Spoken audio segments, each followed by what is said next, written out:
preview time for the third last time in the home and away season. We go into round 22 and there is not one team that is mathematically locked into the finals, which makes the entire premise of my previews a shitload more difficult, but we'll work through it. So, which teams need a win more than their opponents going into round 22? Let's go.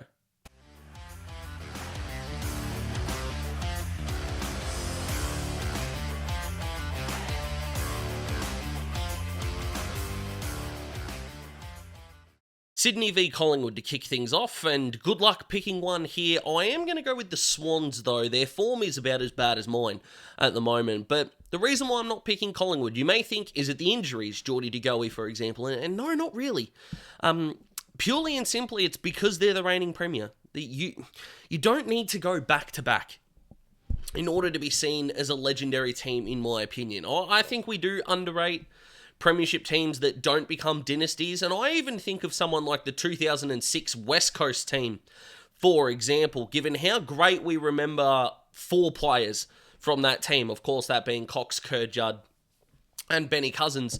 But, Darren Glass isn't seen as the defender that I think he should be seen as, and I can love Darren Glass, right? And a bunch of other examples. Sydney in 05, the year before, very easy to say that. Even Sydney in 2012 is a team that we don't really look at as fondly, and the reasons behind the 2000s Bombers team not being a dynasty is extraordinary, but I kind of want to do a deep dive on 99 and 2001 for the Bombers there, the failed three-peat, because let's be real, they should have won 3 flags in a row. Alas, they did not.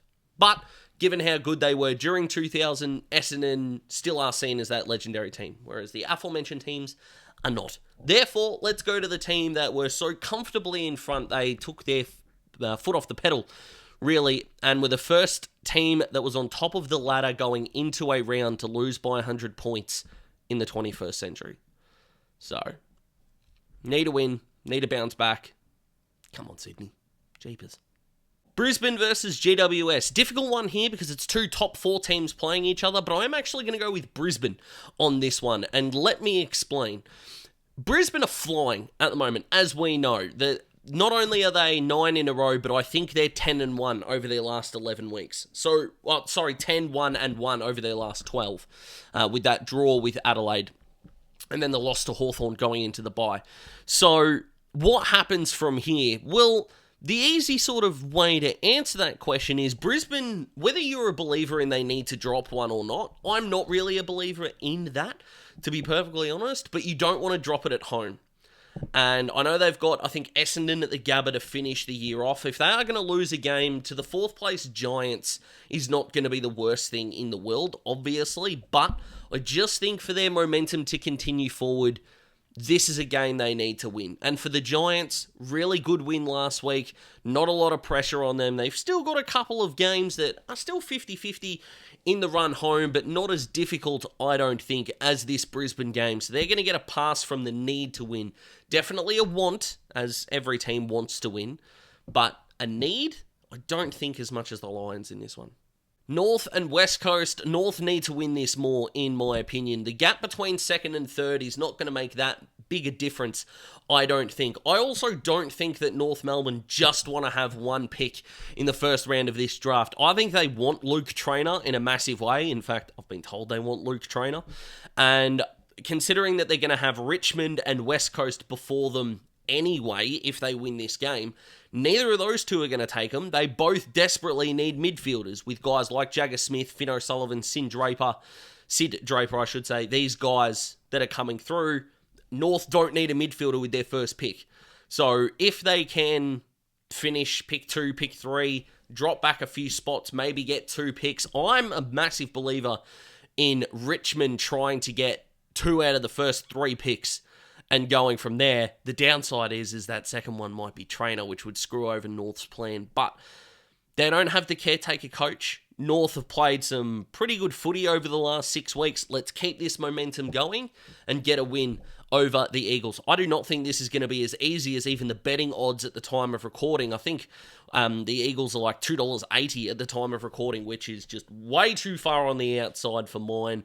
I think Nick Larkey can find himself in some form with Barras not playing this weekend. But also guys like Paul Curtis, who just re-signed during the week, could get some much-needed form, and I feel like Cam Zohar's got a bag of 5 waiting for him at some point before this season's done, and I'd like it not to be against Hawthorn, because the Hawks are probably going to need to win that game to make the finals. So, North?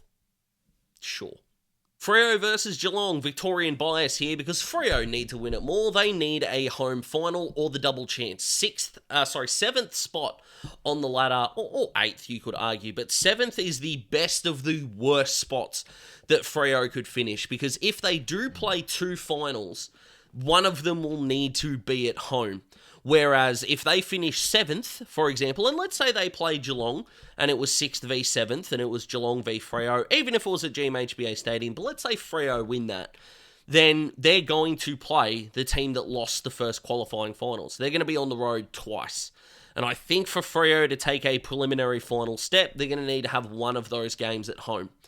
So they definitely need to get the win over the Cats. The Cats are kind of playing with house money at the moment. I don't see them as a team that's going to drop out of the 8 significantly.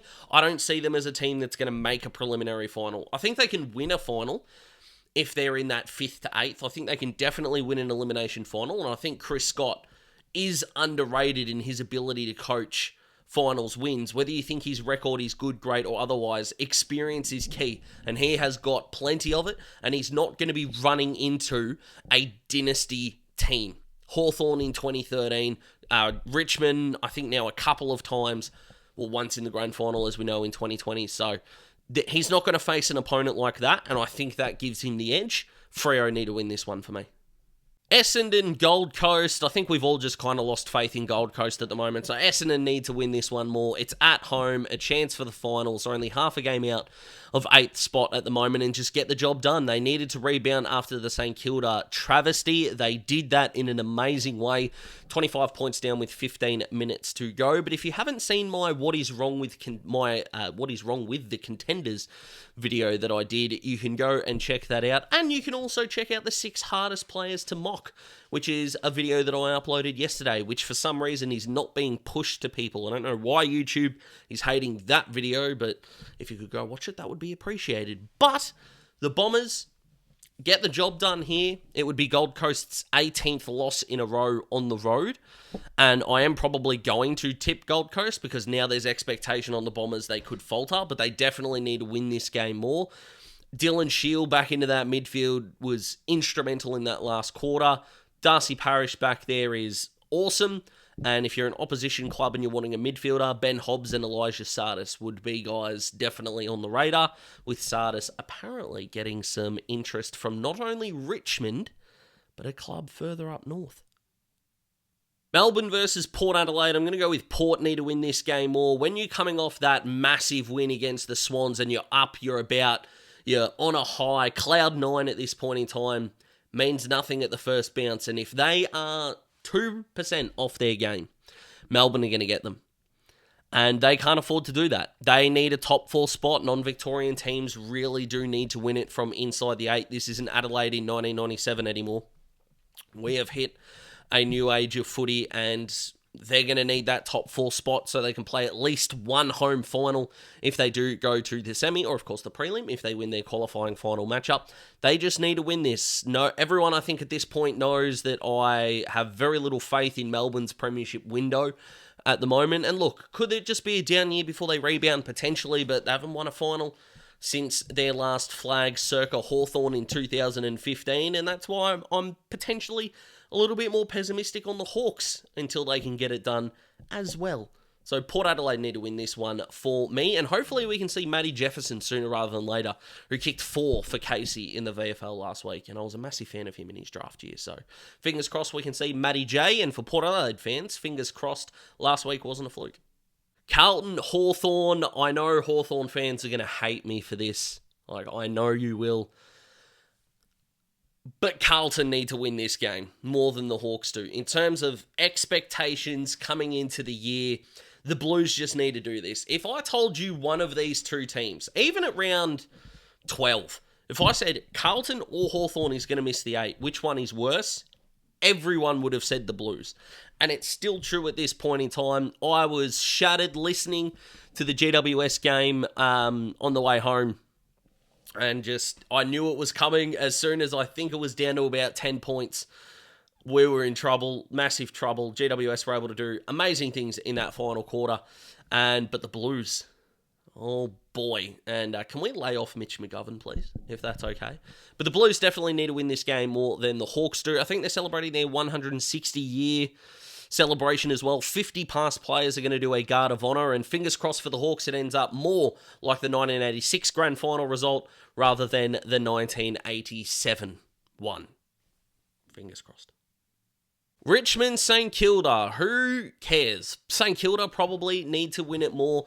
There's still going to be a gluttony of midfield talent available at their first spot, and I don't think Josh Baddeley's going to go at this point. I am very much going from a 90-10 to probably 51-49 stay at this point in time. But if the Saints, whether they've got one or two top 10 picks, where that pick sits isn't going to be as big of a deal. You think if they were worried about Mateus Filippo ending up at their spot, they still got him in my last mock draft. I gave them Harvey Langford, but they wouldn't be, unimpressed with Sid Draper, Finn O'Sullivan, Josh Smiley, these kind of guys. They wouldn't be unhappy with them in the slightest, and they're still going to get someone that they are going to love in their draft board, whether they go up a spot, down a spot, or anything like that. But for the Tigers, pick one would be fantastic, and I think if they do let go of Bolton, Baker, these kind of guys, and can move up and get 2 top 3, top 4 picks in this draft, I think that is a massive win for them because they've already got an amazing draft hand. So you add all the picks they could get with Bolton and Baker trades, that could be a total of 3 top, first round picks, or it could be 4 picks in the top 25 at that point in time. You're laughing. They are going to have something like 7 picks in the top 50. So, quality, quantity, you don't want to strip it back maybe too far. So could they get, 2 of their 3 best guys on their draft board? Could you go and get Jagger Smith and Sid Draper to kickstart, your rebuild? Because Hopper, Taranto's fine, but Hopper, Prestia, Kane McAuliffe, got no problem there. Is Tyler Sonsie going to be a full-time midfielder? I don't know. I think Tyler Sonsie could end up being Richmond's version of a Dylan Moore. I really do. And then you guys got like Ryan Mansell, Seth Campbell as your smalls. Perfectly fine. And then later on in the draft, you could target a Jack Whitlock, a Jonty Fall, these guys that could end up as tall forwards to replace Tom Lynch. And then, of course, with your extra picks, you could go get either a Matt Whitlock, a Harry O'Farrell, these kind of guys down back that could also help them out as well. 2 top 3 picks, regenerate some excitement in the Richmond fan base. They don't need to win for the rest of the year. So, Saints for me. Adelaide versus the Bulldogs. Well, the Bulldogs for obvious reasons. When you're playing a bottom 4 side, which is remarkable to think about the Crows. Got that one wrong. But the Doggies just need to win. If they lose this, they will open the door, of course, for Carlton to leapfrog them, Essendon, the Hawks, maybe even Collingwood if they get the job done over the Swans, which I doubt, but anyway, we'll see how that goes. But yeah, they just need to keep winning effectively, which I know sounds stupid, and everyone in the top 10 at this point in time, or 11 if you want to include the Pies, are in exactly the same boat. Just keep winning. But against bottom 4 teams, or I would argue bottom 6 teams, you need to lock them away and you'll play finals, which is what the Doggies will need to do. In terms of the 3 teams that I think need to win the most, there they are there. I really appreciate that you guys aren't really commenting about the order of the top 3s, because it's just wherever I decide to put them, guys. It's not really a constitutional order, if you will, but my tips for this week went 6 of 9 last week, and tipping Gold Coast away from home seems silly, but I'm doing it. So wish me the best of luck, and I wish you the best of luck with your footy tipping. Comment below, let me know what you think about the video. Click the like button, helps more people see it, and will help YouTube get this video to more people. Subscribe if you haven't already. Join the Daz Talks Footy family. Enjoy your weekend, and I will see you after an awesome, hopefully, round 22. See you guys.